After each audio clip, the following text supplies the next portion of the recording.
옛날 어느 산골 마을에 가을 안개가 낮게 깔리고 팥집 냄새가 지붕마다 스며들던 때에 한씨 집안에 오래된 기와집이 있었습니다. 그 집은 마을 어귀에서 조금 안쪽으로 들어간 곳에 자리하여 앞마당에는 넓은 흙마당이 펼쳐지고 뒤편에는 우물과 장독대와 작은 채마밭이 나란히 놓여 있었습니다. 아침이면 닭우는 소리가 산 그늘을 깨웠고 저녁이면 부엌 굴뚝에서 흰 연기가 천천히 올라갔습니다. 그 집의 안살림을 맡아 지키던 이는 본처 연화였습니다. 연화는 얼굴이 유난히 곱다거나 말재주가 뛰어난 여인은 아니었지만 손끝이 조용하고 마음이 깊었습니다. 새벽마다 가장 먼저 일어나 우물물을 길어오고 장독 뚜껑을 닫고 시어머니 약 달일 물을 데웠습니다. 집안 사람들은 늘 밥이 때맞추어 오르고 이불이 따뜻한 것을 당연히 여겼으나 그 당연한 일들 뒤에는 언제나 연화의 발소리가 있었습니다. 연화가 처음 한씨 집에 들어왔을 때 그 집은 지금처럼 넉넉하지 않았습니다. 남편 재호는 젊은 혈기에 장터 일을 벌였다가 여러 번 손해를 보았고 시어머니는 긴 병으로 누워 있었습니다. 그때 연화는 친정에서 가져온 비단 몇 필과 은가락지까지 내놓아 약값과 씨앗값을 마련했습니다. 밤에는 등잔불 아래에서 햇바느질을 하고 낮에는 밭둑을 돌보며 누구에게도 제공을 말하지 않았습니다. 세월이 지나 논이 물길이 바로잡히고 창고에 곡식이 쌓이자 재호의 어깨도 조금씩 높아졌습니다. 그는 장터에 나가면 사람들의 인사를 받았고 술자리에서는 제 손으로 집안을 일으킨 듯 큰 소리를 내곤 했습니다. 처음에는 연화의 고생을 잊지 않는 듯 했으나 사람의 마음이 기름진 밥에 젖으면 예전 배고픔을 잊듯 그는 차츰 부엌 안의 조용한 손길을 보지 않게 되었습니다. 그의 늦가을 재호는 장터에서 만난 젊은 여인 소련을 집으로 들였습니다. 소련은 웃을 때마다 눈꼬리가 초승달처럼 휘어졌고 말 한마디에도 꿀을 묻힌 듯 했습니다. 그녀는 처음 집에 들어서며 연화에게 곱게 절하고 형님 손이 참 고우십니다 하고 말했습니다. 그러나 그 말끝은 너무 달아서 오래 익은 장맛을 아는 연화의 마음에는 알 수 없는 서늘함이 잠깐 스쳤습니다. 소련이 들어온 뒤에도 연화는 집안 법도를 흐트러뜨리지 않으려 했습니다. 아침밥상에는 시어머니가 삼키기 쉬운 물은 밥을 따로 올렸고 재호가 좋아하는 무나물은 간을 약하게 맞추었습니다. 소련에게도 따뜻한 이불과 새 베개릿을 내주며 낯선 집에서 마음이 불편하지 않게 살폈습니다. 그녀는 누구도 미워하지 않으려 했고 새로 들어온 사람 또한 집안의 한 식구로 품으려 애썼습니다.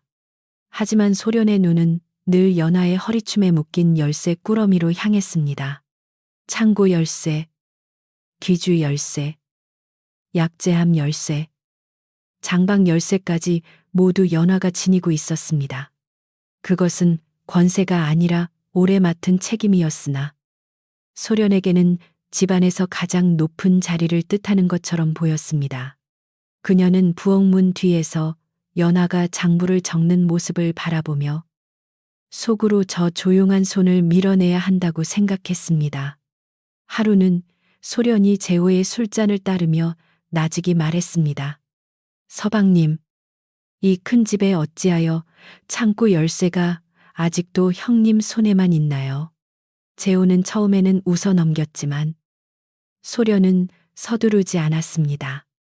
며칠 뒤에는 형님이 워낙 빈틈없으시니 제가 배울 기회도 없네요 하고 웃었고 또 며칠 뒤에는 사람이 너무 조용하면 속을 알기 어렵다지요 하고 한숨처럼 흘렸습니다. 연화는 그런 말들이 들려도 대꾸하지 않았습니다. 시어머니의 병세가 바람이 찬 날이면 심해졌기에 그녀는 말다툼보다 약 다리는 불을 더 살폈습니다. 새벽에 부엌 아궁이에 불을 넣을 때마다 젖은 장작이 튀는 소리가 났고 연화는 그 불빛을 바라보며 마음을 가라앉혔습니다.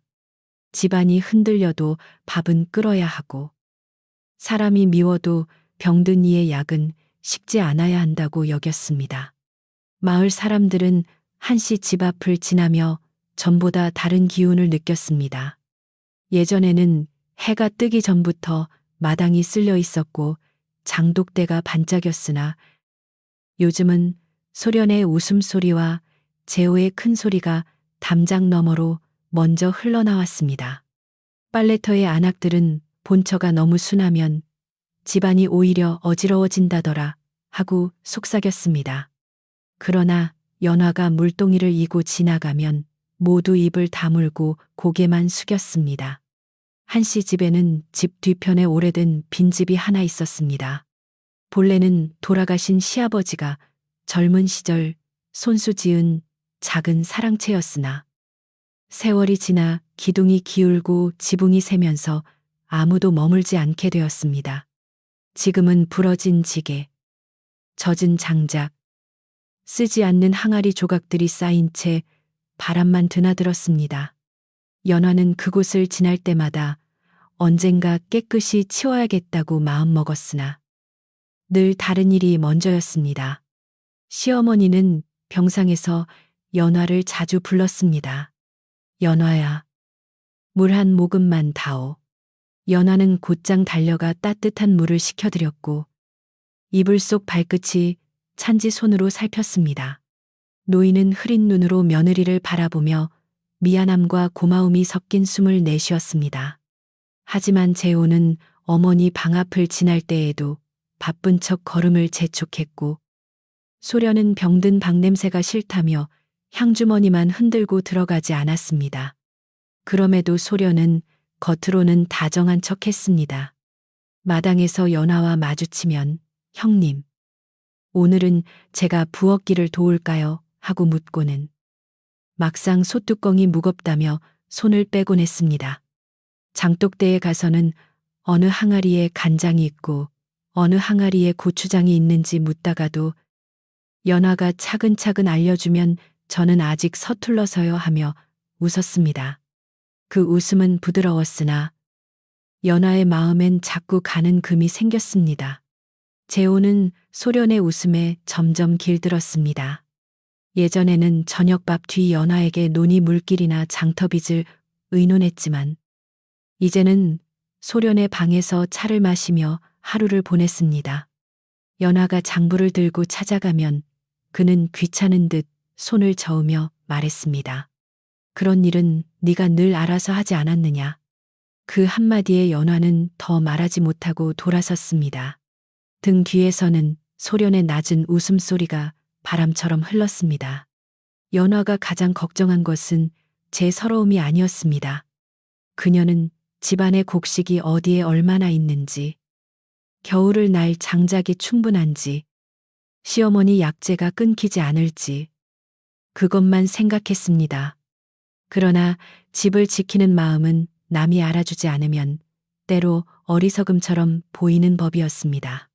소련은 그 점을 잘 알았습니다. 그녀는 연화가 말없이 참는 동안 그 침묵을 제 뜻대로 꾸며 재호의 귀에 넣을 길을 찾았습니다. 어느 저녁, 재호가 술기운에 얼굴이 붉어져 들어왔을 때 소련은 일부러 눈가를 적셨습니다. 재호가 까닭을 묻자 그녀는 한참을 머뭇거리다 말했습니다. 형님께서 저를 이 집 사람으로 여기지 않으시는 듯합니다. 창고 곁에도 못 오게 하시고 어머님 약도 만지지 못하게 하세요. 재호는 미간을 찌푸렸습니다. 소련은 고개를 숙이고 제가 부족해서 그런 것이겠지요 하고 더욱 가늘게 울었습니다. 그날 밤 재호는 연화를 불렀습니다. 부엌 등잔이 낮게 흔들리고 아궁이 속 불씨가 붉게 가라앉은 때였습니다. 그는 연화에게 열쇠 꾸러미를 내놓으라고 말했습니다. 연화는 놀라지 않으려 애쓰며 차분히 대답했습니다. 서방님, 창고와 약재는 매일 살펴야 하니 제가 장부와 함께 넘겨드리겠습니다.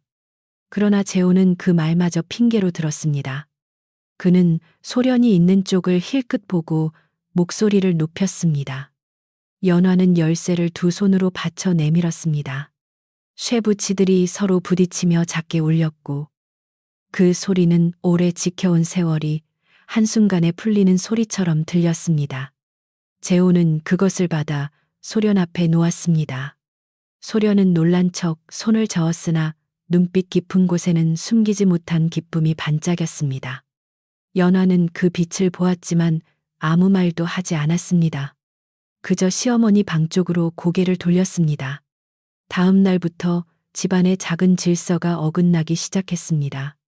창고문은 필요 없이 자주 열렸고 뒤주 뚜껑은 제대로 닫히지 않았으며 약재암 속 마른 뿌리들은 이름도 모르는 손에 뒤섞였습니다. 연화가 조심스럽게 바로잡으려 하면 소련은 웃으며 말했습니다. 이제는 제가 배워야 하니 형님은 좀 쉬세요. 쉬라는 말은 다정하게 들렸지만 실제로는 물러나라는 뜻이었습니다.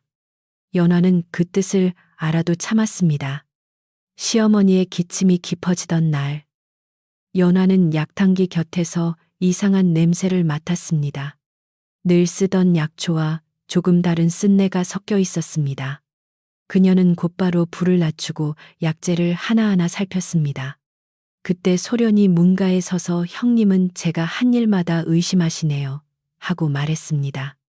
연화는 조용히 고개를 저으며 어머님 드실 것이니 다시 살피려는 것뿐입니다. 하고 대답했습니다. 그 말은 낮았으나 단단했습니다. 소련은 그날 이후로 연화를 더 미워하게 되었습니다. 그녀는 연화가 큰 소리 내지 않는 것이 오히려 두려웠습니다. 크게 화내는 사람은 남 앞에서 흠을 보이지만 조용히 살피는 사람은 끝내 사실을 붙잡기 때문이었습니다. 그래서 소련은 재호에게 더 자주 눈물을 보였습니다. 저는 이 집에 들어왔으나 그림자처럼 서 있을 뿐입니다. 형님이 저를 밀어내려 하세요. 재호의 마음은 점점 한쪽으로 기울었습니다. 연화는 밤마다 잠들기 전 빈마당을 바라보았습니다. 달빛이 우물가에 희게 내려앉고 장독대 그림자가 길게 늘어져 있었습니다.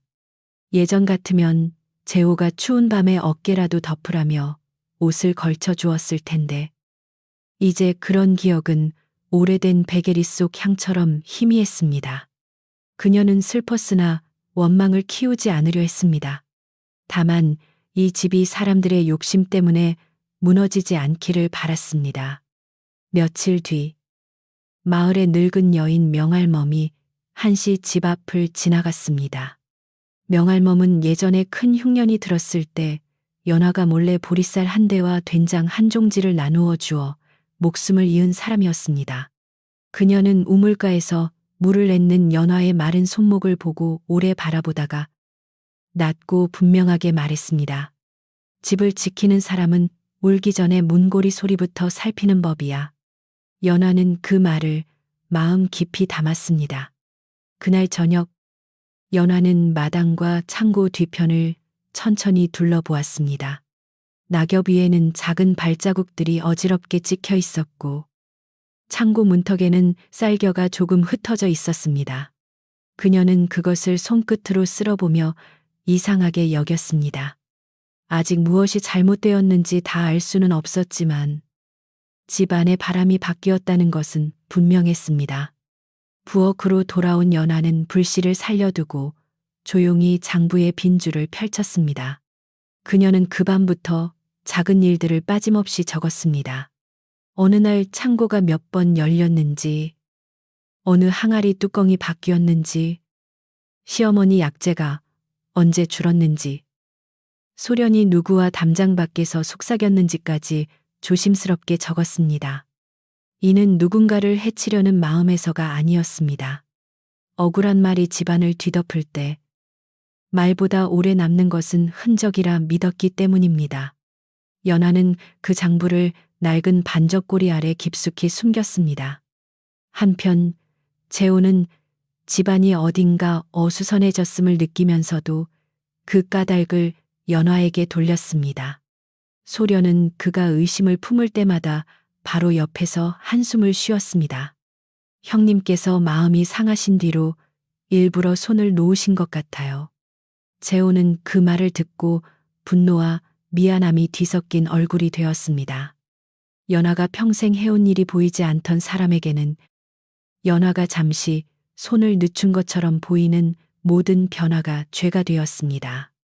늦가을 바람이 초겨울 냄새를 품고 불던 날, 한씨 집 앞마당에는 누런 은행잎이 흩어졌습니다. 연화는 그것을 쓸어 한쪽에 모아두며 마음속으로 겨울 장작을 헤아렸습니다. 소련은 새 비단 저고리를 입고 툇마루에 앉아 손톱을 들여다보았습니다. 재호는 장터에서 돌아와 소련에게만 웃어 보였고 연화에게는 눈길도 오래 주지 않았습니다. 집은 그대로 서 있었지만 그 안의 따뜻함은 조금씩 얇아지고 있었습니다. 그날 밤 연화는 시어머니의 이불을 고쳐 덮어드리고 부엌문을 닫았습니다. 밖에서는 마른 대나무가 바람에 스치며 서걱거렸고 멀리 빈집 쪽에서는 낡은 문짝이 삐걱거렸습니다. 연화는 그 소리를 들으며 마음 한구석이 이상하게 서늘해졌습니다. 아직 큰일은 일어나지 않았지만 마치 오래된 집이 숨을 죽이고 다음 일을 기다리는 듯 했습니다. 그녀는 두 손을 모으고 조용히 빌었습니다. 이 집에 남은 선한 불씨만은 꺼지지 않게 해달라고. 소련이 한씨 집 안살림 열쇠를 손에 쥔 뒤로 마당의 공기는 전보다 더 조용해졌으나 그 조용함은 평안과 달랐습니다. 아침마다 장독대 위에 내려앉던 서리는 그대로였고 우물가의 두레박 소리도 예전처럼 울렸지만 집안 사람들의 눈길은 자꾸 서로를 피해갔습니다. 연화는 여전히 새벽에 일어나 마당을 쓸고 시어머니 방에 물을 들였으나 이제는 창고문 앞에서 한 걸음 물러서야 했습니다. 소련은 처음 며칠 동안은 부지런한 척 창고를 들락거렸습니다. 뒤주 뚜껑을 열어 쌀을 움켜보고 콩자루를 찔러보며 말린 고사리 묶음을 마음대로 옮겼습니다. 그러다 누가 보는 눈이 없으면 곡식 한 바가지를 작은 주머니에 담아 제 방 뒤편에 숨겼습니다. 그녀는 그것이 도둑질이라고 생각하지 않았습니다. 앞으로 이 집의 주인은 자신이 될 것이니 미리 챙겨두는 것뿐이라고 스스로를 속였습니다. 연화는 그런 낌새를 조금씩 보았으나 곧장 소리내지 않았습니다. 창고 문턱에 떨어진 쌀알의 수가 전보다 많아졌고 장부에 적힌 양과 실제 남은 양이 맞지 않았습니다. 그러나 그녀가 재호에게 말하려 하면 소련은 먼저 눈물을 흘리며 자리를 차지했습니다. 재호는 늘 젖은 눈을 먼저 보았고 마른 손으로 장부를 들고 선연화의 얼굴은 나중에야 보았습니다. 그래서 진실은 늘 한 발 늦었습니다. 어느 날 아침 소련은 일부러 부엌 바닥에 재를 흐트러뜨리고 약탕기 곁에 낯선 풀잎 몇 조각을 떨어뜨렸습니다. 그리고 시어머니의 약이 끓기 전에 재호를 불러왔습니다. 그녀는 떨리는 목소리로 말했습니다. 서방님, 저는 형님을 믿고 싶지만 어머님 약에 이런 것이 섞여 있었습니다. 연화는 그 풀잎을 보자마자 뒷산 길가에 흔한 쓴 풀임을 알아보았습니다. 약재함에 들어갈 일이 없는 풀이었습니다. 재호는 놀란 얼굴로 연화를 바라보았습니다. 이것이 어찌 된 일이냐? 연화는 낮게 대답했습니다. 제가 넣은 것이 아닙니다. 약재는 제가 늘 따로 두고 살폈습니다. 그러나 소련은 그 말이 끝나기도 전에 가슴을 움켜쥐고 울었습니다. 제가 괜히 말씀드린 것이었나 봅니다. 형님께서 저를 미워하시니 이제는 제가 무슨 말을 해도 모함이 되겠지요. 그 울음은 물처럼 보였으나 속은 찬돌 같았습니다. 그 뒤로 재호의 의심은 깊어졌습니다. 그는 연화가 시어머니 방에 들어가는 시간까지 눈으로 새기 시작했고 부엌에서 나는 작은 소리에도 예민해졌습니다. 시어머니는 누워서 모든 기척을 느꼈지만 병든 몸이 무거워 제대로 말하지 못했습니다. 노인은 연화가 방에 들어오면 손을 잡고 놓지 않으려 했습니다. 연화는 그 손을 감싸며 어머님, 아무 걱정 마세요. 약은 제가 다시 다려드리겠습니다. 하고 속삭였습니다. 마을 빨래터에도 한씨 집 이야기가 흘러들었습니다. 누군가는 새로 들어온 여인이 안방 기세를 잡았다더라 했고, 또 누군가는 본처가 속이 깊어도 너무 깊으면 무슨 생각인지 알 수 없다더라 했습니다. 물살 위에 빨랫방망이 소리가 둔하게 울릴 때마다 말도 함께 튀었습니다. 연하는 그곳을 지나며 못 들은 척 했으나 등에 꽂히는 시선은 겨울 가시처럼 따가웠습니다. 그녀는 걸음을 늦추지 않았습니다. 그 무렵 장터에서 나무를 팔고 돌아오던 노인 하나가 한씨 집 담장 밖에서 소련이 낯선 사내와 속삭이는 모습을 보았습니다. 사내는 붉은 끈이 달린 주머니를 받아 품에 넣고 서둘러 골목을 빠져나갔습니다. 노인은 눈이 흐렸으나 세상 일을 오래 보아 허튼 낌새를 알아차렸습니다.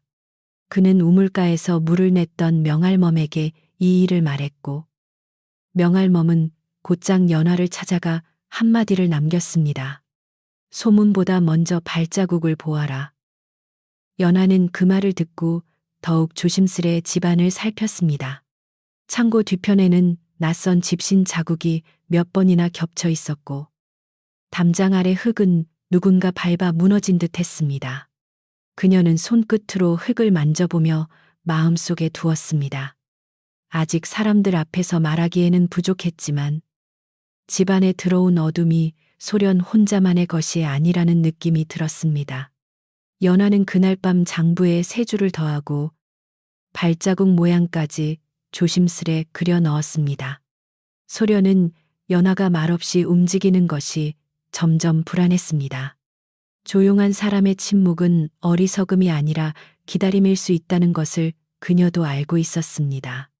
그래서 더 큰 일을 꾸몄습니다. 그녀는 재호가 마을 모임에 나간 사이 창고 깊숙한 곳에 있던 작은 은주머니를 꺼내 연화의 반리꼬리 밑에 숨겼습니다.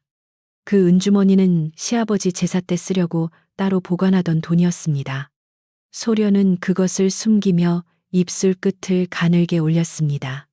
다음 날 아침, 소련은 창고 문을 열자마자 비명을 질렀습니다. 은주머니가 없어졌어요. 그녀의 목소리는 마당을 지나 사랑채 빈 벽까지 울렸습니다. 재호가 뛰어나오고 하인들이 모여들었습니다. 소련은 얼굴이 새하얗게 질린 척하며 떨리는 손으로 장부를 들추었습니다. 어제 분명 여기 두었습니다. 창고 근처에 온 사람은 형님뿐이었어요. 연화는 가만히 서 있었습니다. 그녀의 눈빛은 흔들렸지만 목소리는 아직 낮았습니다. 재호는 곧장 연화의 방을 뒤지라고 했습니다. 연화는 모욕감에 숨이 막혔으나 시어머니 방에서 들려오는 약한 기침 소리에 눈을 감았습니다. 하인 하나가 반제꼬리를 들추자 그 아래 은주머니가 나왔습니다. 소련은 손으로 입을 막고 뒤로 물러났습니다. 재호는 얼굴이 붉게 달아올라 연화를 노려보았습니다. 네가 어찌 이런 짓을 하느냐? 연화는 조용히 대답했습니다. 그 물건은 제 손으로 둔 것이 아닙니다. 그러나 그 대답은 아무 힘도 얻지 못했습니다. 모인 사람들은 이미 은주머니를 보았고 소련은 눈물을 보였으며 재호는 부끄러움보다 분노를 먼저 붙잡았습니다. 그는 집안의 체면이 무너졌다고 생각했습니다. 연화는 그가 제 마음을 믿지 않는다는 사실에 처음으로 깊은 추위를 느꼈습니다. 한때 함께 굶주림을 넘던 사람이 이제는 남의 눈물 한 방울을 보고 자신의 아내를 도둑으로 여긴다는 것이 믿기 어려웠습니다. 그날 오후 명할멈이 장독대 곁에 선 연화를 찾아왔습니다. 늙은 여인은 연화의 손등을 보더니 오래된 나무 껍질처럼 거칠어진 살결을 살며시 덮었습니다. 그녀는 주변에 사람이 없는 것을 확인하고 짧게 말했습니다. 억울한 이는 큰 소리보다 오래 남는 물건을 챙겨야 한다. 연화는 고개를 숙였습니다. 그러고는 반절고리 속 장부와 작은 천 조각들을 더 깊이 숨겼습니다. 그녀의 마음에는 두려움보다 맑은 결심이 생겼습니다. 하지만 소련은 거기서 멈추지 않았습니다. 은주머니 일이 생각보다 쉽게 먹혀들자 그녀는 재호의 마음을 완전히 돌려놓을 수 있다고 여겼습니다. 밤마다 재호에게 기대어 울며 말했습니다. 서방님, 저는 형님이 두렵습니다. 낮에는 아무 말 없으시지만 밤에는 제 방 앞에 서 계신 듯해요. 혹여 제가 이 집에 온 것이 큰 죄라면 차라리 떠나겠습니다. 재호는 그 말을 듣고 소련의 손을 꼭 잡았습니다. 연화는 그들의 방에서 새어나오는 말소리를 듣지 않으려 부엌에 남아 아궁이 재를 골랐습니다. 불씨를 살리려면 검은 재 속에서도 붉은 점을 찾아야 했습니다. 그녀는 그것이 자신의 처지와 닮았다고 생각했습니다. 겉으로는 모든 것이 재처럼 식어 보였으나 어딘가에는 아직 꺼지지 않은 바른 마음이 남아있을 것이라 믿고 싶었습니다. 그 믿음이 없으면 오래 지켜온 집도 한순간에 낯선 곳이 될 것 같았습니다. 며칠 뒤 시어머니의 병세가 갑자기 나빠졌습니다. 약을 마신 뒤 얼굴빛이 더 창백해지고 숨이 거칠어졌습니다. 연화는 약탕기를 살피다 작은 약봉지가 바뀌어 있음을 알아차렸습니다. 봉지 끈 묶는 모양이 자신의 손과 달랐고 냄새 또한 쓰고 탁했습니다. 그녀가 재호를 부르려는 순간 소련이 먼저 달려와 울부짖었습니다. 보세요. 또 어머님께 일이 생겼습니다. 형님이 제게 열쇠를 빼앗긴 뒤로 마음을 품으신 게 분명해요. 재호는 그 말에 이성을 잃었습니다. 그는 병든 어머니의 거친 숨소리와 소련의 울음소리 사이에서 제대로 생각하지 못했습니다. 연화는 약을 잘못 달인 적이 없다고 말했지만 재호의 귀에는 변명처럼 들렸습니다. 그는 마당 한가운데서 연화를 향해 소리쳤습니다. 네가 이 집을 망치려는 것이냐. 그 소리는 담장 너머까지 퍼졌고 지나가던 이웃 둘이 발걸음을 멈추었습니다. 집안일은 이제 집안에만 머물지 않았습니다. 그날 저녁 소문은 마을에 빠르게 번졌습니다. 한씨 집 본처가 시어머니 약을 건드렸다더라. 새댁이 무서워 울고 있다더라. 창고 은주머니도 본처 방에서 나왔다더라. 말은 말 위에 올라타고 사실은 점점 작아졌습니다. 연화가 다음날 우물가에 섰을 때 몇몇 안악은 물동이를 들고 자리를 피했습니다. 연화는 그들의 등을 바라보다가 조용히 두레박을 내렸습니다. 물 깊은 곳만이 그녀의 얼굴을 가만히 받아주었습니다. 소련은 이 모든 흐름이 제 뜻대로 되자 마지막 수를 꺼냈습니다. 그녀는 밤중에 자신의 방문 앞에 찢어진 옷고름을 떨어뜨리고 새벽이 되자 창백한 얼굴로 재호 앞에 무릎을 꿇었습니다. 형님이 저를 밀치고 저주하셨습니다. 제가 아이를 갖게 되면 이 집이 어지러워질 거라 하셨어요. 사실이 아닌 말이었지만 그녀는 너무도 애처롭게 떨었습니다. 재호는 눈앞이 하얘질 만큼 분노했습니다.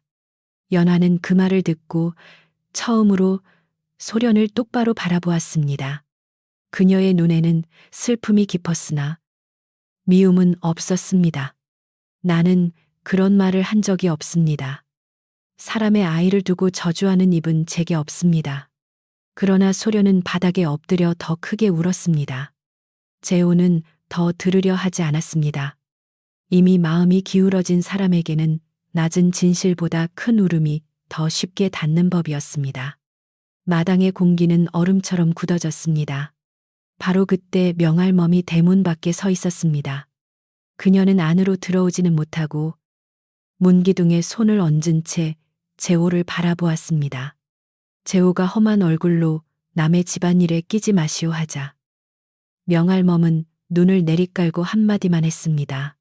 집안일이라 해도 하늘 아래 숨는 일은 없네. 그 말은 짧았으나 마당의 사람들 귀에 오래 남았습니다. 소련은 그 노인의 눈빛을 피했습니다. 재우는 그날 밤 결정을 내렸습니다. 그는 연화를 안방에서도 부엌에서도 시어머니 방에서도 떼어 놓아야 한다고 생각했습니다. 소련은 곁에서 울며 말렸지만 그 말림은 오히려 부추김과 같았습니다. 서방님, 형님을 밖으로 내치시면 사람들 입이 더 험해질 거예요. 차라리 뒤편 빈집에 잠시 머물게 하세요. 형님도 마음을 가라앉히실 시간이 필요하잖아요. 재호는 그 말이 마치 현명한 길인 듯 받아들였습니다.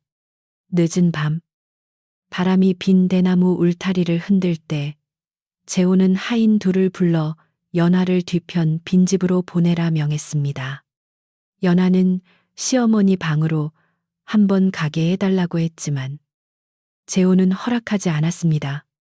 그녀는 문 밖에서 무릎을 꿇고 어머님, 밤이 찹니다.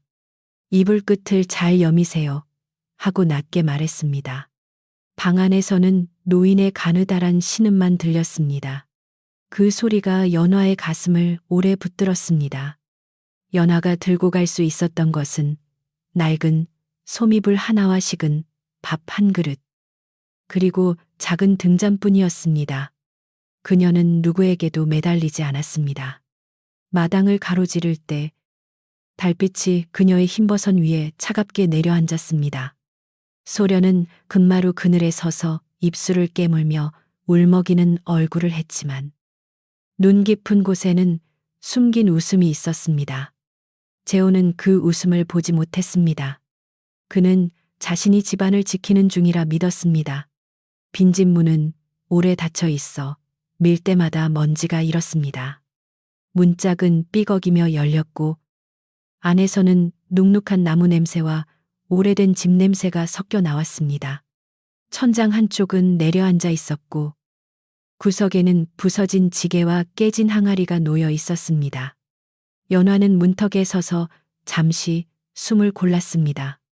이곳은 한때 시아버지가 손수 지은 방이라 들었지만 이제는 사람의 온기가 끊겨 바람의 집이 되어 있었습니다. 하인들이 돌아가고 문이 닫히자 연화는 등잔에 불을 붙였습니다. 작은 불빛이 벽의 먼지를 밝혔고 거미줄이 은실처럼 흔들렸습니다. 그녀는 식은 밥을 한 술도 뜨지 못하고 먼저 방 안쪽을 쓸었습니다. 사람이 머물 곳이라면 아무리 억울한 자리라도 깨끗해야 한다고 생각했습니다. 밖에서는 재호의 발소리가 멀어지고 곧 소련의 방문이 닫히는 소리가 들렸습니다. 연화는 그제야 긴 숨을 내쉬었습니다. 그 밤 한시 집 마당에는 이상할 만큼 바람이 거세게 불었습니다. 창고 문고리가 저절로 흔들리고 뒤주 뚜껑이 덜컹거렸으며 부엌 아궁이의 불씨가 자꾸 꺼졌습니다. 소련은 두꺼운 이불 속에서도 어깨를 움츠렸고 재호는 잠을 이루지 못했습니다. 시어머니는 병상에서 자꾸 연화의 이름을 불렀지만 아무도 그 부름에 제때 답하지 못했습니다. 따뜻해야 할 집은 그날 밤부터 조금씩 싸늘해지기 시작했습니다. 빈집에서 맞는 첫 새벽은 유난히 길었습니다.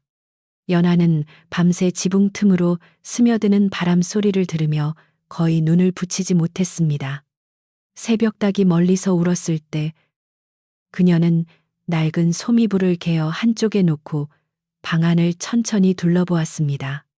억울함에 주저앉아 울 수도 있었지만 울음은 방의 먼지를 걷어내지 못했습니다. 그녀는 등잔불을 다시 살리고 부러진 빗자루를 찾아 흙바닥을 쓸기 시작했습니다. 방 안에는 오랫동안 사람 손이 닿지 않은 물건들이 많았습니다. 삭은 집단, 손잡이 빠진 되니, 깨진 질그릇, 찢어진 문풍지가 구석마다 쌓여 있었습니다. 연화는 그것들을 하나씩 바깥으로 내놓고 쓸만한 것과 버릴 것을 나누었습니다. 낡은 집이라도 사람이 숨 쉬려면 길이 있어야 했습니다. 그녀가 문을 활짝 열자 찬 아침빛이 먼지 속으로 들어왔고 그 빛은 오래 버림받은 방을 조용히 깨우는 듯 했습니다. 한씨 집 본체에서는 그날 아침부터 작은 소란이 일었습니다. 늘 연화가 먼저 데워놓던 물이 없어서 부엌의 하인이 우물가로 뛰어갔고 시어머니의 약 다리는 시간이 늦어졌습니다. 소련은 잠결이 덜 깬 얼굴로 부엌에 와서 무엇을 먼저 해야 하는지 몰라 이리저리 지시만 했습니다. 소단의 밥은 바닥이 눕고 위는 설익었습니다. 재호는 밥상을 보며 얼굴을 찌푸렸지만 누구에게 화를 내야 할지 몰랐습니다. 시어머니는 물은 밥 한 숟가락을 삼키지 못하고 연화의 이름만 찾았습니다. 소련은 그 이름이 나올 때마다 부드럽게 웃는 척했지만 손끝은 불안하게 떨렸습니다. 어머님, 형님은 잠시 마음을 가라앉히러 가신 거예요. 하고 말했으나 노인의 흐린 눈은 그 말을 믿지 않았습니다. 병든이는 몸이 약해도 사람의 온기를 잘 알아보는 법이었습니다. 시어머니는 입술을 달싹이며 아무도 듣지 못할 만큼 작게 울었습니다. 빈집의 연화는 멀리 본체 굴뚝에서 연기가 제대로 오르지 않는 것을 보았습니다. 평소 같으면 새벽밥 짓는 연기가 곱고 희게 피어올랐을 텐데 그날은 바람에 흩어지듯 낮게 깔렸습니다. 그녀는 마음이 흔들렸습니다. 자신을 몰아낸 집이라 해도 그 안에는 병든 시어머니가 있었고 오래 돌본 장독과 겨울날 먹을 곡식이 있었습니다.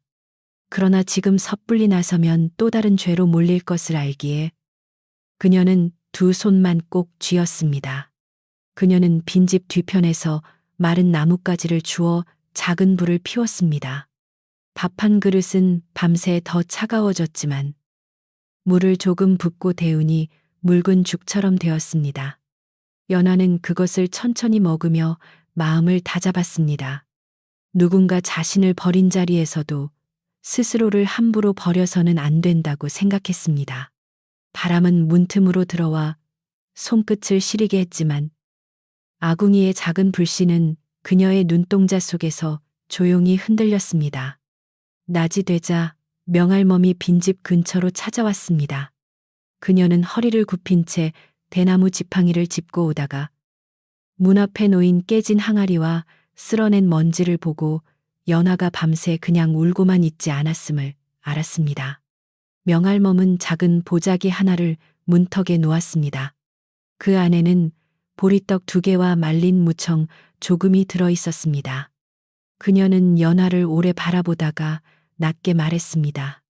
버려진 방도 주인을 알아보면 말을 한다. 연화는 그 말의 뜻을 곧바로 알 수 없었지만 마음에 담았습니다. 명할멈은 더 묻지 않고 돌아갔습니다. 연화는 보리떡을 손에 들고 빈집 안을 다시 살펴보았습니다. 방바닥 한쪽이 이상하게 울퉁불퉁했고 장판처럼 덮어두었던 낡은 멍석 아래에 다른 흙빛이 보였습니다. 그녀는 조심스럽게 멍석을 걷었습니다. 그 아래에는 오래전에 누군가 손으로 다진 듯한 네모난 흔적이 있었고 가장자리에는 작은 질그릇 조각이 박혀 있었습니다. 연화는 부러진 매미 손잡이로 흙을 조금씩 긁어냈습니다. 오래 굳은 흙은 쉽게 열리지 않았지만 손끝에 힘을 주자 마침내 속에서 둔탁한 소리가 났습니다. 그녀는 숨을 멈추고 흙을 더 걷어냈습니다. 그곳에는 작고 낡은 옹기 항아리가 묻혀 있었습니다. 뚜껑은 반쯤 깨져 있었고 둘레에는 마른 쾌집이 감겨 있었습니다. 연화는 그것을 꺼내 무릎 앞에 놓고 한참 동안 바라보았습니다. 항아리 안에는 비단이나 은부치가 들어있지 않았습니다. 대신 기름 먹인 종이에 쌓인 낡은 문서 몇 장과 작은 나무패 하나가 있었습니다. 종이는 오래되어 가장자리가 누렇게 바랬지만 글씨는 아직 알아볼 수 있었습니다. 연화는 떨리는 손으로 펼쳐 읽었습니다. 그것은 돌아가신 시아버지가 남긴 기록이었습니다. 흉년이 들더네. 연화가 친정에서 가져온 물건으로 논 한마지기와 창고 뒤 밭을 지켰다는 내용이 적혀 있었습니다. 문서 끝에는 시아버지의 굵은 글씨가 남아 있었습니다. 집을 오래 지킨 며느리의 공을 잊지 말고 이 집의 곡식과 땅 한쪽은 연화의 덕으로 남은 것이라 하였습니다. 또 만일 훗날 욕심 많은 사람이 안살림을 어지럽히면 이 기록을 꺼내 바른 자리를 밝히라고 적혀 있었습니다. 연화는 글씨 위에 손을 얹었습니다. 오래전 말없이 떠난 어른이 지금 이 빈집에서 자신을 기다리고 있었던 듯 했습니다. 연화의 눈가가 젖었지만 그녀는 크게 울지 않았습니다. 울음은 억울함을 씻어줄 수 있어도 집안을 바로 세우는 일은 해주지 못했습니다. 그녀는 문서를 다시 기름종이에 싸고 옷 안쪽 깊은 곳에 넣었습니다. 그리고 항아리 안에 나무패를 살폈습니다. 나무패에는 창고 뒷밭의 경계와 오래된 우물 물길의 표시가 새겨져 있었습니다. 그것은 지금 집안 사람들이 아무도 기억하지 못하는 지난 세월의 증거였습니다. 그날 오후 본체에서는 또 다른 문제가 생겼습니다. 창고 쪽에서 이상한 소리가 나더니 하인이 문을 열어보고는 기겁했습니다. 쌀자루 하나가 찢어져 있었고 바닥에는 쌀알이 흩어져 있었습니다. 쥐가 갈근 자국이 여기저기 보였습니다. 예전 같으면 연화가 창고 모서리에 박하잎과 재를 놓아 쥐를 막았지만 그 일을 아는 이는 없었습니다. 소련은 얼굴을 찡그리며 하인들을 꾸짖었고 하인들은 서로 눈치만 보았습니다. 장독대에서도 일이 어긋났습니다. 소련이 뚜껑을 제대로 맞추지 않은 간장독에는 밤새 이슬과 낙엽이 들어갔고 된장독 하나는 가장자리에 곰팡이가 피었습니다. 하인 하나가 조심스럽게 연화를 불러와야 하지 않겠느냐고 말하자 소련은 눈을 날카롭게 치켜떴습니다. 그 사람 이름을 내 앞에서 꺼내지 마라. 그러나 그녀의 목소리에는 자신감보다 초조함이 많았습니다. 집안은 조용히 그녀의 손을 따르지 않고 있었습니다. 재호는 창고와 장독대의 일을 들으며 마음이 점점 불편해졌습니다. 그러나 그는 아직도 잘못을 인정하고 싶지 않았습니다. 인정하는 순간 자신이 밤중에 아내를 빈집으로 보낸 일이 돌이킬 수 없는 죄처럼 다가올 것 같았습니다. 그래서 그는 하인들을 탓하고 날씨를 탓하고 심지어 연화가 일부러 일을 제대로 가르쳐 주지 않았다고 생각했습니다. 사람은 자신의 어리석음을 보지 않으려 할 때 주변의 모든 것을 핑계로 삼는 법이었습니다. 소련은 재호의 흔들림을 눈치채고 더 다급해졌습니다. 그녀는 몰래 담장 밖으로 나가 예전에 곡식을 빼돌리게 했던 사내를 다시 만났습니다. 그 사내는 장터에서 자비를 하던 자로 돈 몇 푼이면 아무 말이나 옮기는 사람이었습니다. 소련은 작은 은전을 쥐어주며 말했습니다. 마을의 본처가 오래전부터 집안 재물을 탐냈다고 퍼뜨려라. 사내는 고개를 끄덕이고 골목으로 사라졌습니다. 그 모습을 빈집 뒤 언덕에서 연화가 멀리 보았습니다. 연화는 그를 붙잡지 않았습니다. 대신 사내가 밟고 간 진흙 자국과 담장 아래 부러진 대나무 가지를 살폈습니다. 빈집에서 본체 뒤편으로 이어지는 좁은 길에는 사람들의 눈이 잘 닿지 않았습니다. 그녀는 그 길을 따라가다가 창고 뒤쪽 흙바닥에서 같은 집신 자국을 또 발견했습니다. 그 곁에는 붉은 끈 조각이 떨어져 있었습니다. 예전에 명할멈이 들었다던 붉은 끈 달린 주머니가 떠올랐습니다. 연화는 그것을 조심히 주워 품에 넣었습니다. 그날 밤 본체에서는 시어머니의 병이 더 깊어졌습니다. 잘못 달인 약을 마신 뒤 노인은 열에 들떠 헛소리를 했습니다. 연화야, 물이 차다. 연화야, 불을 살려라. 그 소리가 방 밖으로 흘러나오자 재호의 가슴은 이상하게 무거워졌습니다. 소련은 옆에서 부채질을 하다가 지쳐 얼굴을 찌푸렸습니다. 그녀는 병든 노인을 돌보는 일이 생각보다 고되고 냄새나고 끝이 없다는 것을 그제야 알았습니다. 하지만 이미 물러설 수 없었습니다. 빈집에 있던 연화도 그 희미한 부름을 들은 듯 잠에서 깼습니다.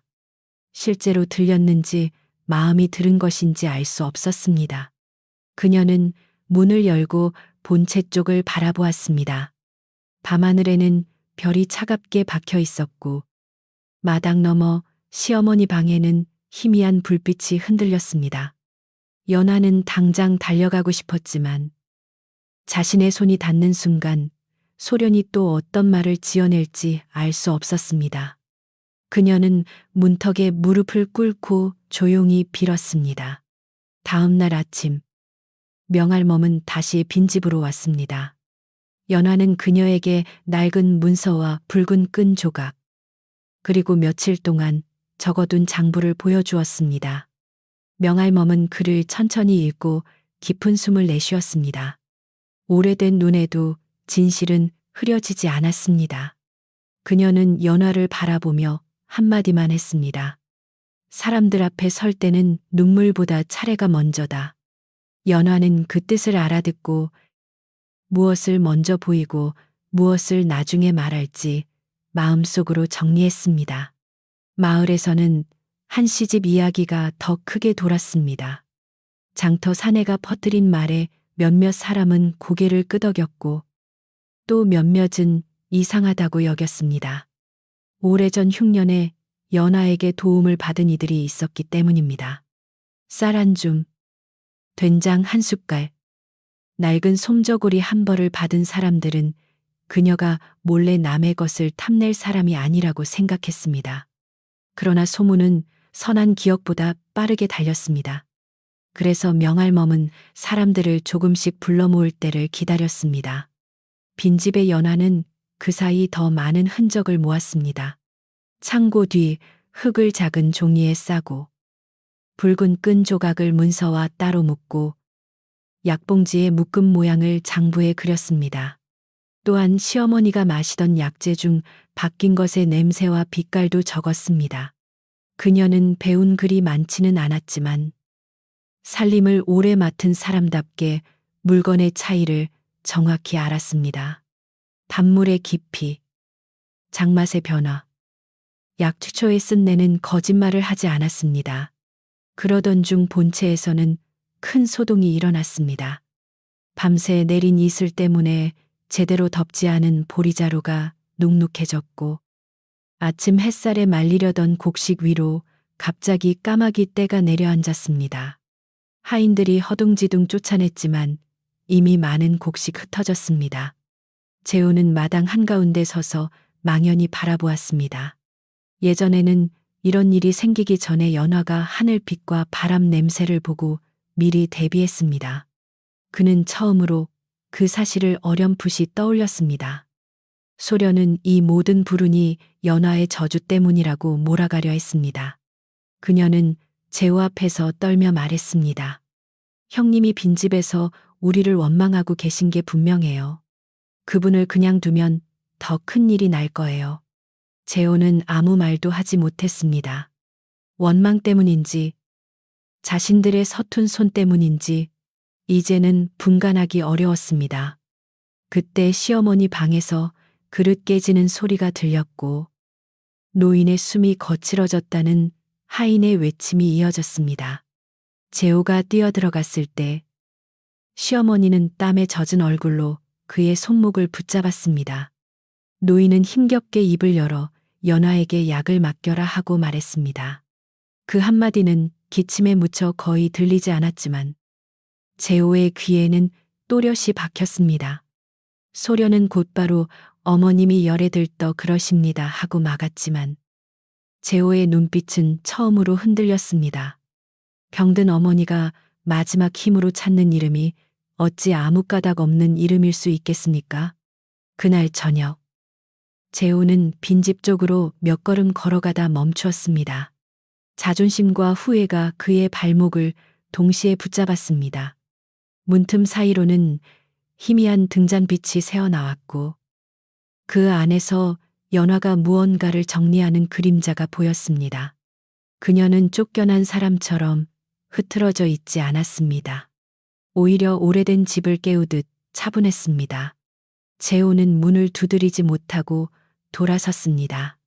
그러나 그의 마음 한쪽에서는 처음으로 소련의 말들이 조금씩 서로 어긋나기 시작했습니다. 연하는 그 발소리를 들었지만 따라 나가지 않았습니다.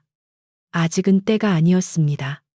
한 사람의 후회만으로는 무너진 자리를 바로 세울 수 없고 감춰진 거짓도 저절로 밝혀지지 않는다는 것을 그녀는 알았습니다. 그녀는 시아버지의 문서, 자신의 장부, 붉은 끈 조각, 약봉지의 흔적을 낡은 보자기에 차례대로 넣었습니다. 그리고 명할멈에게 배운 대로 마음속에서 순서를 외웠습니다. 눈물보다 차례가 먼저라는 말을 잊지 않았습니다. 밤이 깊자 빈집의 바람이 이상하게 잦아들었습니다. 며칠 동안 삐걱대던 문짝도 조용했고 지붕 틈으로 새던 찬기운도 조금은 부드러워진 듯 했습니다. 연하는 작은 불씨 앞에 앉아 시아버지의 낡은 글씨를 다시 떠올렸습니다. 이 집의 복은 큰 창고나 넓은 눈에서 오는 것이 아니라 제 몫을 다하는 손과 바른 마음에서 온다는 뜻을 이제야 더 깊이 알 것 같았습니다. 그녀는 새벽이 오면 사람들 앞에 설 준비를 하리라 마음먹었습니다. 다음 날은 마을에서 늦가을 제사를 준비하는 날이었습니다.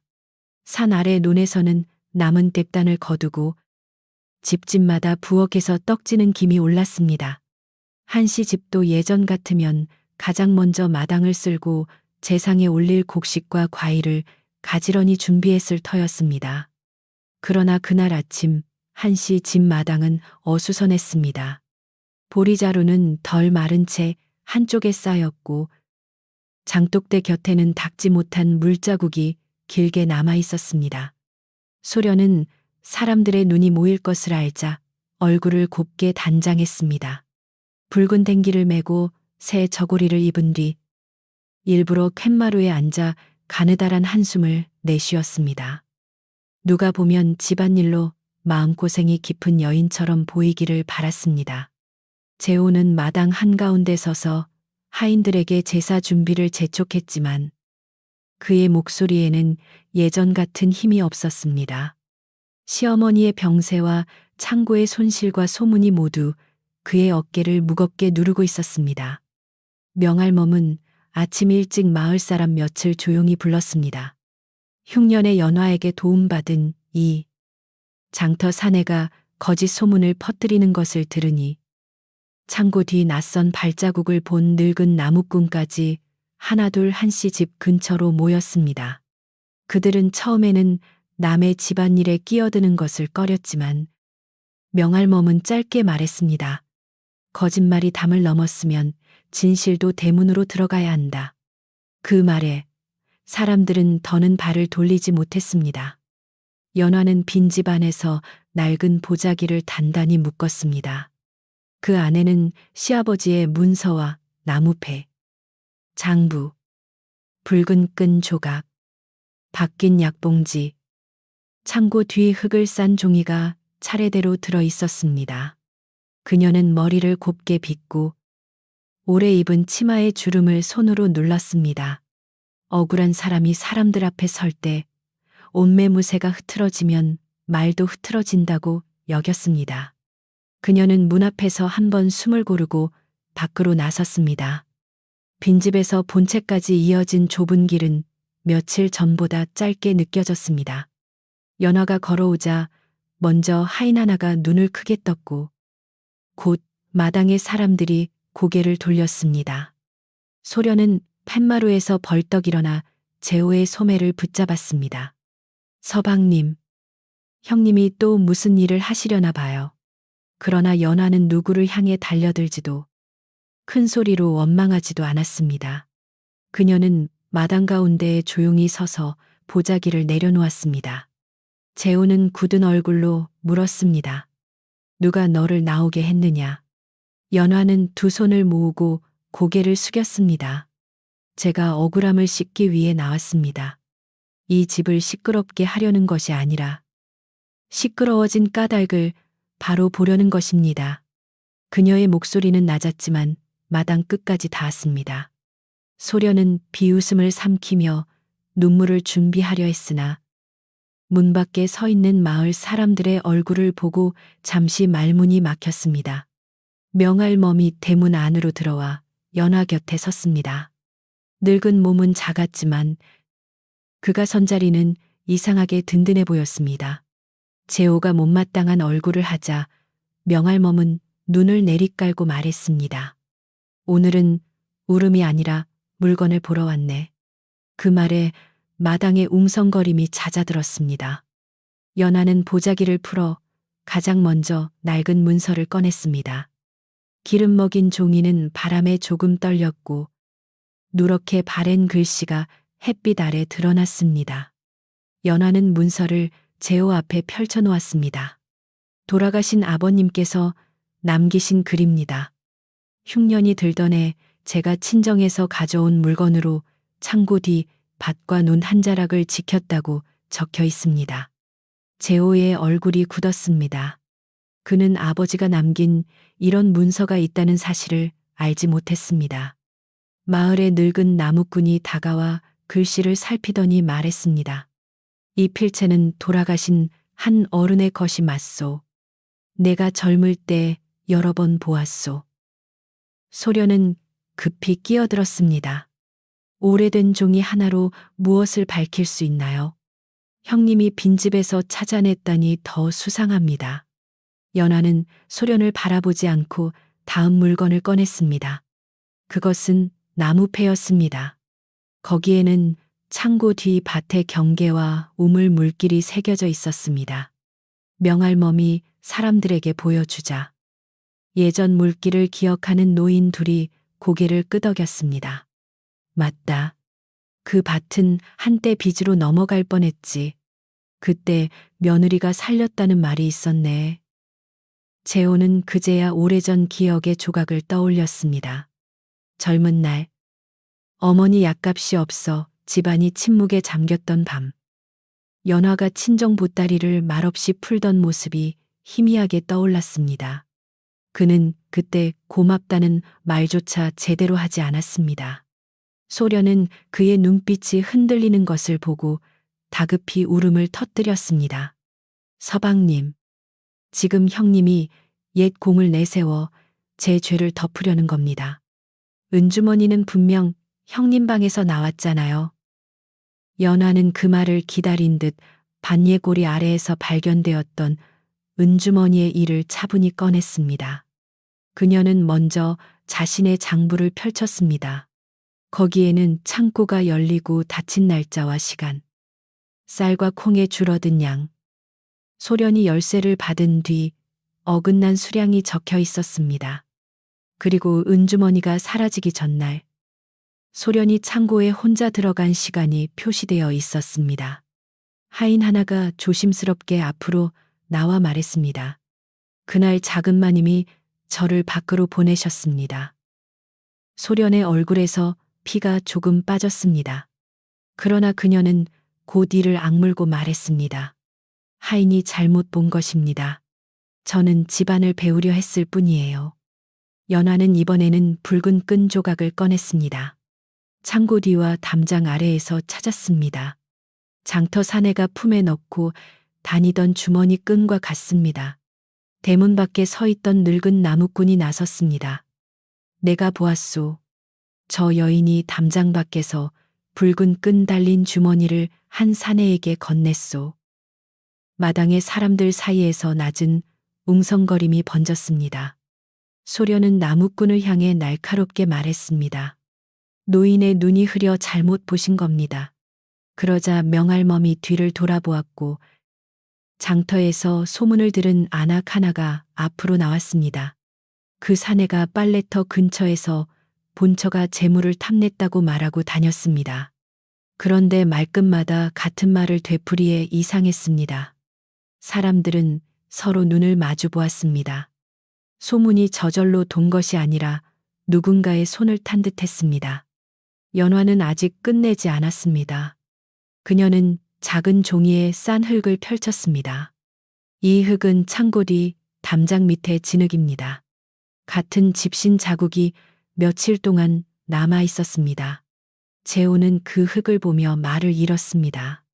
집안을 지킨다고 믿었던 자신의 결정 뒤에서 낯선 자가 창고를 드나들었다는 사실이 그의 목을 조였습니다. 소련은 점점 숨이 가빠졌습니다. 그녀는 마당의 모든 시선이 자신을 향해 좁혀오는 것을 느꼈습니다. 그때 시어머니 방의 문이 천천히 열렸습니다. 하인들이 병든 노인을 부축해 갯마루로 모시고 나왔습니다. 노인의 얼굴은 창백했지만 눈빛은 뜻밖의 맑았습니다. 재호가 놀라 달려가려 하자 시어머니는 손을 들어 멈추게 했습니다. 그녀는 힘겹게 연화를 바라보고 말했습니다. 이 집이 굶주릴 때 저 아이가 제 머리 장식까지 팔아 약을 지어왔다. 나는 그날을 잊은 적이 없다. 그 말에 마당은 깊이 조용해졌습니다. 시어머니는 숨을 고른 뒤 소련을 바라보았습니다. 내 약 냄새가 바뀐 날, 네 손에 그 향이 남아 있었다. 소련은 얼굴을 새하얗게 하고 뒷걸음질 쳤습니다. 그녀는 곧바로 무릎을 꿇고 울며 말했습니다. 어머님, 저는 몰랐습니다. 약봉지를 잘못 만졌을 뿐입니다. 하지만 그 울음은 이제 전처럼 사람들의 마음을 흔들지 못했습니다.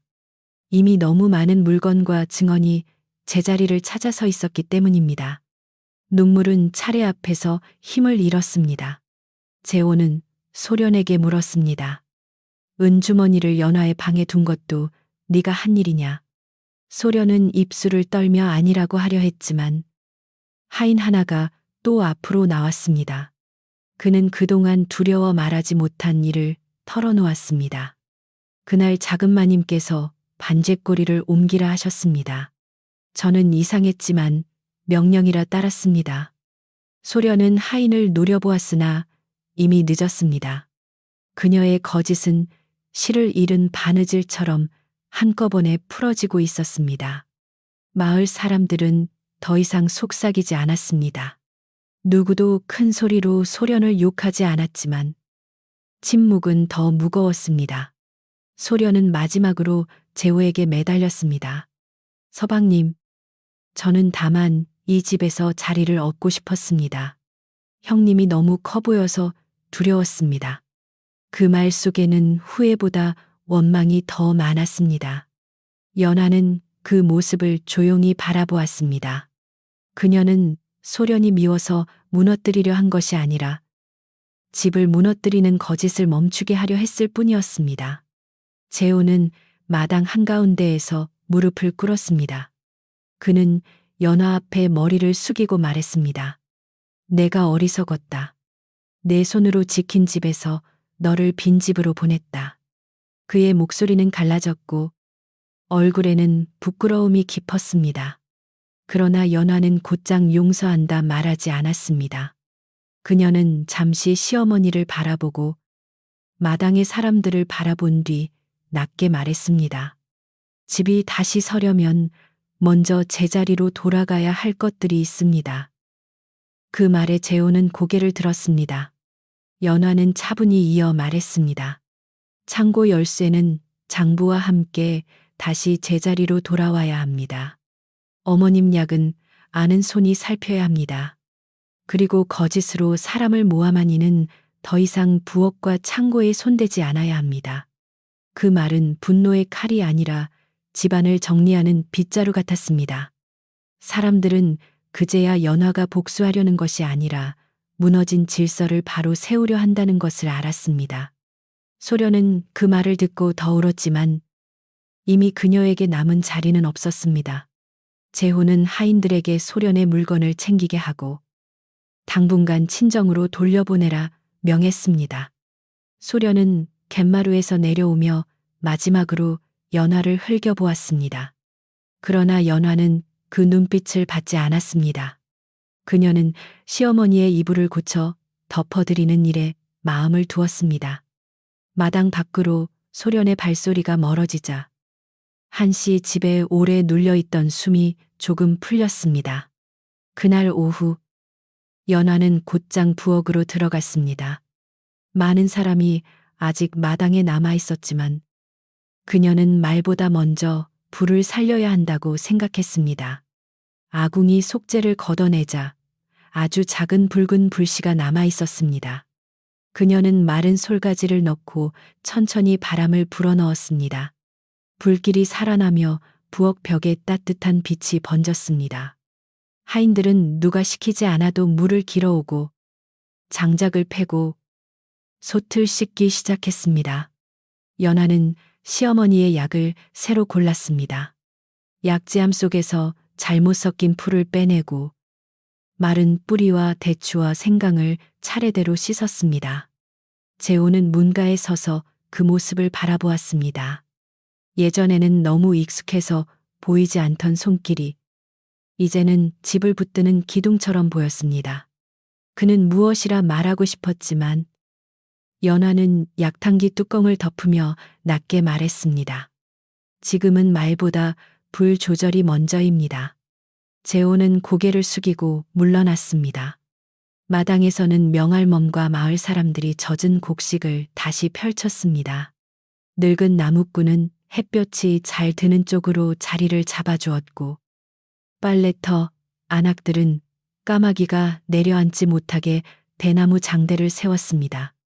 남의 집안일이라며 멀리서 구경하던 이들도 하나둘 손을 보탰습니다. 소문으로 흔들린 마음을 손으로 갚으려는 듯 했습니다. 마당에는 오랜만에 사람의 온기가 돌았고 곡식 냄새와 뜨거운 김이 함께 올라왔습니다. 해가 기울 무렵 시어머니는 새로 달인 약을 조금 마시고 편안히 잠들었습니다. 연화는 그 곁에서 한참 동안 손을 잡고 있었습니다. 노인은 잠결에도 며느리의 손을 놓지 않았습니다. 재호는 방밖에 앉아 그 모습을 바라보다가 눈을 감았습니다. 자신의 어리석음이 집안을 얼마나 차갑게 만들었는지 이제야 알 것 같았습니다. 그러나 연화는 그를 책망하지 않았습니다. 책망보다 더 무거운 것은 조용히 다시 제 몫을 하는 모습이었습니다. 빈집도 그대로 두지 않았습니다. 제사가 끝난 뒤 재호는 하인들과 함께 그곳으로 가 부서진 지게와 깨진 항아리를 치웠습니다. 연화는 말없이 낡은 문서를 다시 기름종이에 싸서 보관했습니다. 명할멈은 빈집 문턱에 서서 한마디를 남겼습니다. 사람을 가둔 방은 오래 두면 집에 한숨이 된다. 재호는 그 말을 듣고 아무 대답도 하지 못했습니다. 그는 그 방을 다시는 사람을 밀어넣는 곳으로 쓰지 않겠다고 마음먹었습니다. 저녁이 되자 한씨 집 부엌에서는 묽은 죽 냄새가 퍼졌습니다. 연화는 남은 곡식으로 보리죽을 끓이고 장독대에서 살릴 수 있는 장을 골라 무청을 넣었습니다. 마을 사람들은 이를 도운 뒤 한 그릇씩 나누어 먹었습니다. 누구도 크게 웃지는 않았지만 숟가락이 그릇에 닿는 소리는 평온했습니다. 소란 뒤의 첫 끼니는 잔치보다 조용했고 그래서 더 따뜻했습니다. 굴뚝에서는 오랜만에 고든 흰 연기가 올라갔습니다.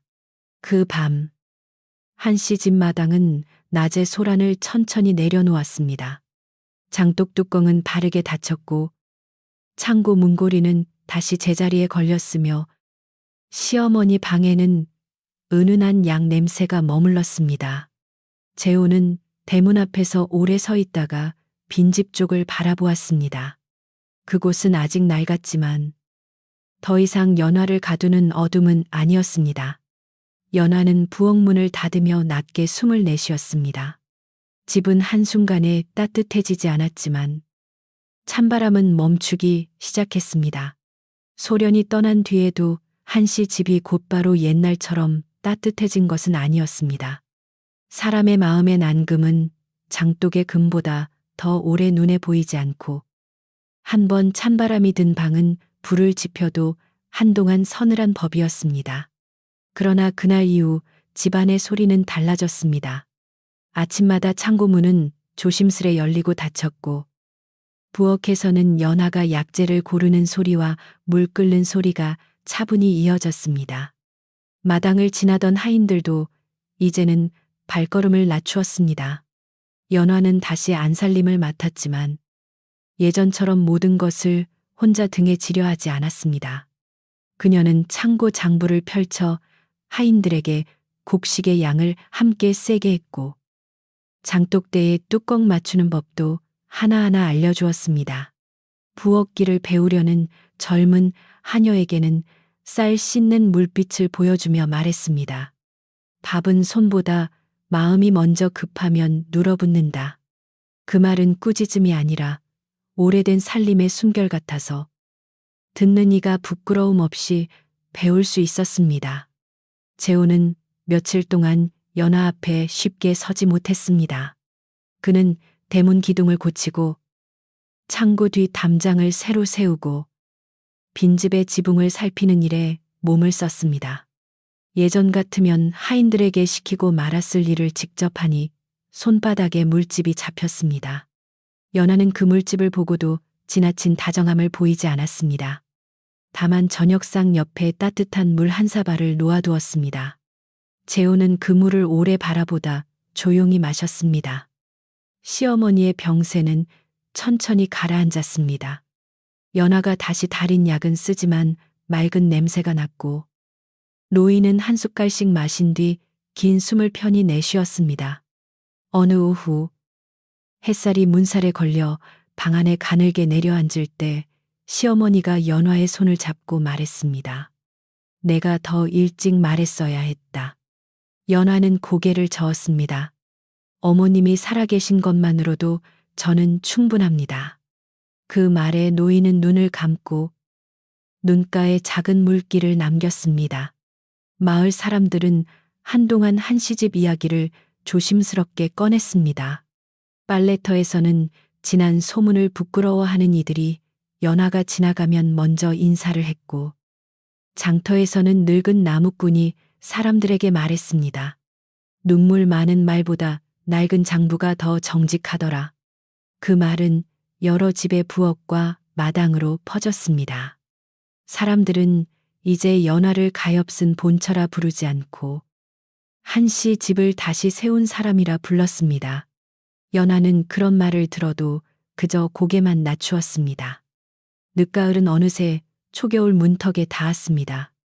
아침 우물가에는 얇은 얼음이 생겼고 장독대 위에는 흰 서리가 낮게 앉았습니다.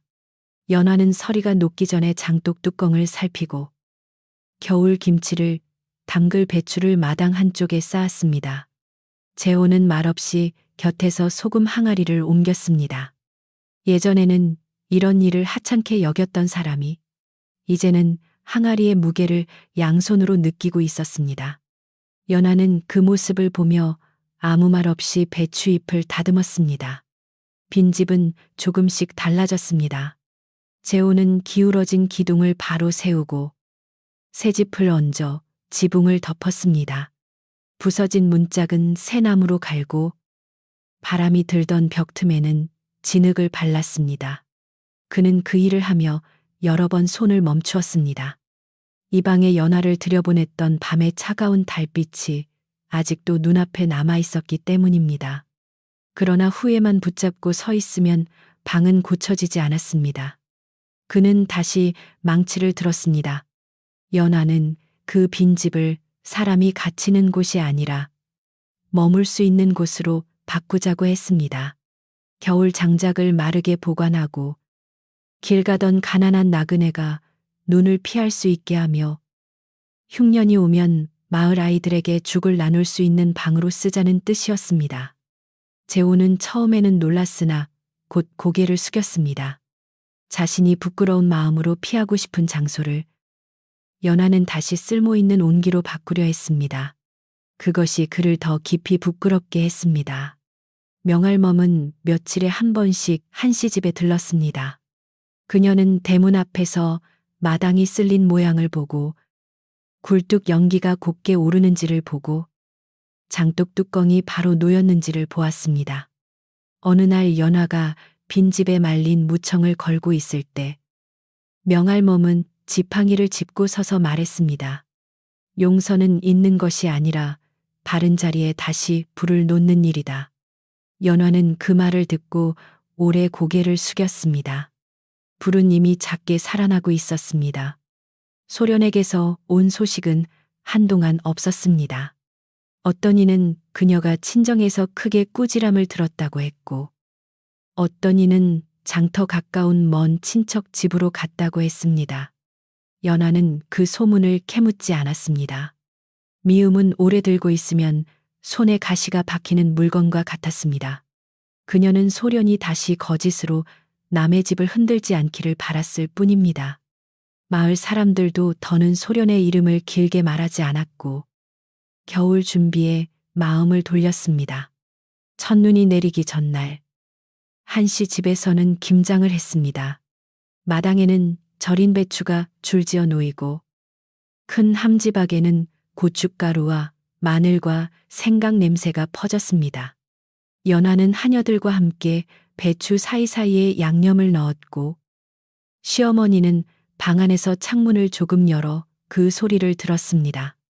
재호는 우물물을 길어오고 장작을 나르며 숨을 하얗게 내뿜었습니다. 그의 옷자락은 흙과 물에 젖었지만 얼굴에는 이상하게 편안한 기색이 있었습니다. 점심때가 되자 연화는 큰 솥에 무청 된장국을 끓이고 보리밥을 지었습니다. 일하는 사람들은 마당 한쪽에 둘러앉아 뜨거운 국을 불어가며 먹었습니다. 재호도 그들 곁에 앉았습니다. 예전 같으면 따로 상을 받았을 그가 이날은 말없이 같은 국그릇을 들었습니다. 하인들은 처음에는 눈치를 보았지만 연화가 아무렇지 않게 밥을 더 퍼주자 조금씩 마음을 놓았습니다. 따뜻한 국물은 사람들 사이의 어색함을 천천히 녹였습니다. 저녁 무렵 마을 아이 둘이 한씨 집 대문 앞에 서성였습니다. 그 아이들은 예전에 연화가 굶주린 겨울에 죽을 나누어 주었던 집의 손주들이었습니다. 아이들은 빈집이 고쳐졌다는 말을 듣고 신기해하며 담장 너머를 들여다보았습니다. 연화는 그들을 불러 남은 보리떡을 쥐어 주었습니다. 눈 오는 날 길에서 오래 서 있지 말아라. 아이들은 떡을 품에 안고 웃으며 뛰어갔습니다. 그 웃음소리가 마당 끝까지 맑게 굴러갔습니다. 그날 밤 재호는 연화에게 처음으로 긴 말을 꺼냈습니다. 그는 부엌문 밖에 서서 한참 머뭇거리다가 낮게 말했습니다. 내가 네가 해온 일을 몰랐다. 모른 것이 죄가 아니라 알려하지 않은 것이 더 큰 죄였다. 연화는 솥뚜껑을 닦던 손을 잠시 멈추었습니다. 그녀는 돌아보지 않은 채 대답했습니다. 사람은 밥이 익는 동안에도 달라질 수 있습니다. 다만 다시 눌어붙지 않게 자주 살펴야 합니다. 재호는 그 말을 가슴에 새겼습니다. 며칠 뒤 시어머니는 마당으로 나와 햇볕을 쐰 만큼 기운을 차렸습니다. 하인들이 의자를 놓고 두꺼운 이불을 덮어드리자 노인은 연화를 가까이 불렀습니다. 그리고 오래 간직했던 작은 비녀 하나를 꺼냈습니다. 값비싼 것은 아니었지만 시아버지가 살아있을 때 직접 깎아준 나무 비녀였습니다. 노인은 그것을 연화의 손에 쥐어주며 말했습니다. 이 집의 불씨를 지킨 사람에게 주고 싶었다. 연화는 두 손으로 받아 가슴에 품었습니다. 그 장면을 본 마을 사람 몇은 조용히 고개를 끄덕였습니다. 누군가 큰 잔치를 벌인 것도 아니고 북을 치며 알린 것도 아니었지만 그 순간 연화의 자리는 분명해졌습니다. 그녀는 더 이상 말없이 참기만 하는 사람이 아니라 집의 뿌리를 알고 지켜낸 사람이었습니다. 재호도 그 뜻을 알았습니다. 그는 어머니와 연화 앞에서 고개를 숙이고 말했습니다.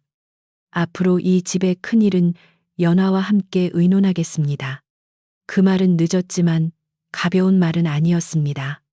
겨울의 첫눈은 밤새 조용히 내렸습니다.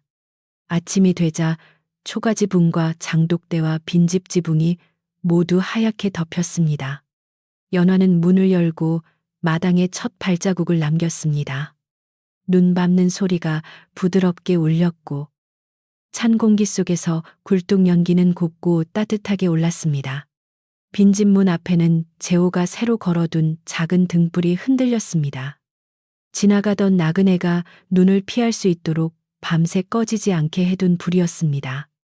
그날 낮, 눈길을 걷던 늙은 집신 장수가 한씨 집 빈집에서 잠시 쉬어갔습니다.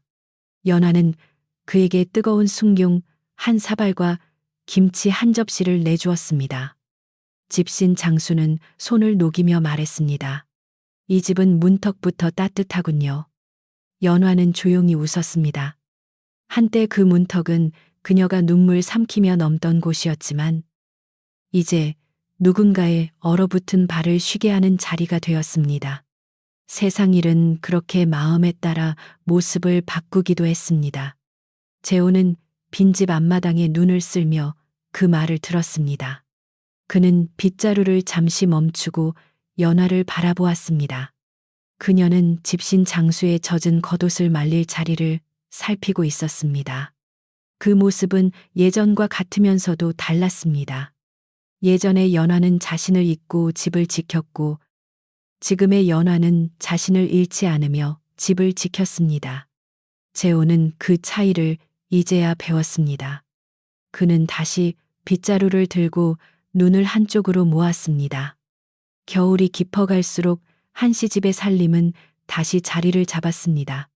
창고의 곡식은 넉넉하지 않았지만 헛되이 새지 않았고 장독대의 장맛은 천천히 돌아왔습니다. 시어머니는 밤마다 기침이 줄었고 하인들은 일의 순서를 배워 허둥대지 않았습니다. 연화는 매일 저녁 장부를 덮기 전 빈집 쪽 등불이 켜졌는지 확인했습니다. 그 불빛은 그녀에게 억울했던 밤을 떠올리게도 했지만 동시에 그 밤을 넘어온 자신의 마음을 비추었습니다. 어느 날 명할멈은 한씨 집에 마지막으로 겨울 인사를 하러 왔습니다. 그녀는 부엌 아궁이 앞에 앉아 손을 녹이고 연화가 끓여준 묽은 대추차를 천천히 마셨습니다.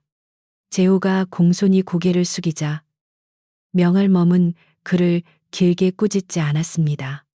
다만 연화를 바라보고 한마디를 남겼습니다. 따뜻한 집은 큰 기둥보다 조용한 손이 오래 세운다.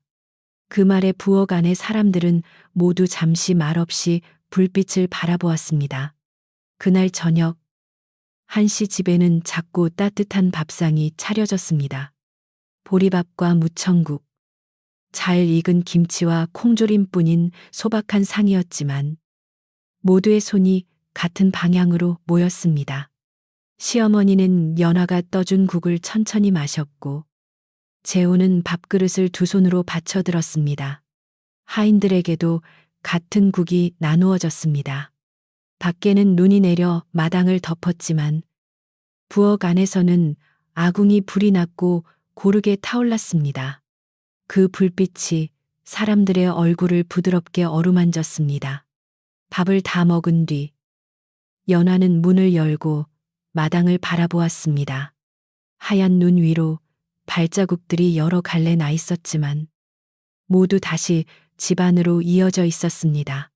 멀리 산등성이에는 달빛이 옅게 내려앉고 우물가의 두레박은 바람에 살짝 흔들렸습니다. 빈집의 등불도 꺼지지 않고 조용히 빛났습니다. 재호는 그녀 곁에 서서 아무 말 없이 고개를 숙였습니다. 연화는 긴 원망 대신 깊은 숨 하나를 내쉬었습니다. 그녀는 마침내 낮고 편안한 목소리로 말했습니다. 차가운 방도 사람이 바른 마음으로 불을 지피면 언젠가는 따뜻해집니다. 그 말은 재호에게도, 시어머니에게도, 부엌에서 그릇을 씻던 하녀에게도, 대문 밖을 지나던 바람에게도 조용히 닿았습니다. 그 뒤로 한씨 집 굴뚝의 연기는 겨울 내내 곧게 올랐고 마을 사람들은 밤길을 지날 때마다 그 연기를 보며 마음을 놓았습니다. 그렇게 집은 다시 잠들기 좋은 따뜻함을 되찾았습니다.